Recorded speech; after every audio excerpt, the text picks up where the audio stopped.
Everyone, আজকে আমরা হচ্ছে সবাই মিলে চুলাবাতি খেলবো। তো প্রথমে লাউ পাতা সিদ্ধ করে নিলাম। আজকে চুলাবাতির রেসিপি হচ্ছে মুন্সিগঞ্জের বিখ্যাত খাবার বউয়া ভাত। তো প্রথমে চালটা একটু ভেজে নিয়েছি তেল দিয়ে, এখন হচ্ছে সবজি দিয়ে দিতেছি। আর শীতের দিনে এই বউয়া ভাতটা আরও বেশি মজা লাগে, কারণ কপি আরও নানান পদের অনেক সবজি দিয়ে রান্না করলে এটা মজা লাগে। শীতের দিনে অনেক পদের নতুন নতুন সবজি নামে, ওটা দিয়ে খেতে খুব মজা।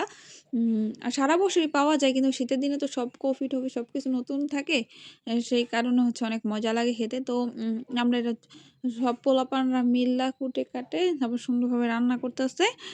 তো প্রথমে এদিকে হচ্ছে আর আবার অনেক পদের ভর্তা বানাই নিবে বউয়া ভাতের সাথে খাওয়ার জন্য।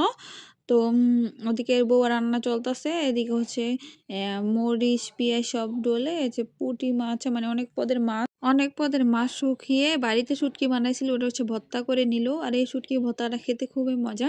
এদিকে হচ্ছে আমার বোন আবার লাউ পাতা ভর্তা বানায় নিতেছে একই প্রসেসে। প্রথমে যে পেঁয়াজ মরিচ সব ডলে, আর ভর্তাগুলো হবে সব ঝাল ঝাল।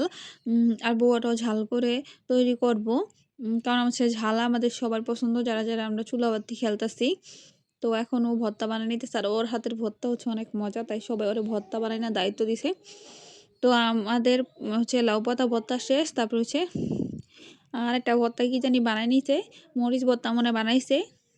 এখন হচ্ছে আরেকটা ভর্তা বানায় নিতেছে। তো প্রথমে মরিচ আর হচ্ছে পেঁয়াজ বেড়ে নিতেছে সুন্দর করে।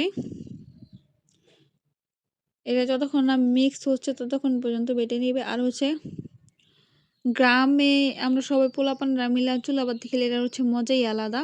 এটা হচ্ছে কচু পাতাটা ভর্তা বানিয়ে নিতেছে। তারপর হচ্ছে মরিচ ডলে আবার বোয়ার উপরে দিয়ে দিল, যা মরিচ একটু বেশি করে দিল যাতে বোয়াটা ঝাল ঝাল হয়। তারপরে এই যে প্রত্যেকটা ভর্তা বানানো হয়ে গেছে, এক জায়গায় হচ্ছে 4-5 পদের ভর্তা। তারপর হচ্ছে যে আমার বউয়া ভাতটাও রেডি, দেখুন কত সুন্দর লাগতেছে। এখন হচ্ছে টেস্ট করার পালা। তো কচু ভর্তা, লাউ পাতা ভর্তা, মরিচ ভর্তা সব ভর্তা নিয়ে নিয়েছি। তারপর হচ্ছে বউয়াটা একটা ভোলে বেড়ে নিয়েছিলাম, সবাইকে দিয়ে দিয়েছি। এখন হচ্ছে আমি নিতেছিলাম, তারপর হচ্ছে যে নিলাম। এখন আমি এটা টেস্ট করব। তো আমি ভর্তা নিয়ে নিব,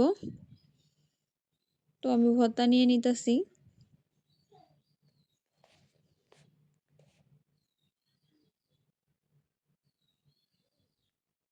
তো এখন হচ্ছে আমি ভর্তা নিয়ে নিতেছি। এই তো ভর্তা নিয়ে নিলাম, এখন হচ্ছে এটা মেখে নিয়েছি। এখন হচ্ছে এটা খাবো। এটা খেতে খুবই অসম্ভব মজা ছিল। আজ এ পর্যন্ত ভালো থাকবেন।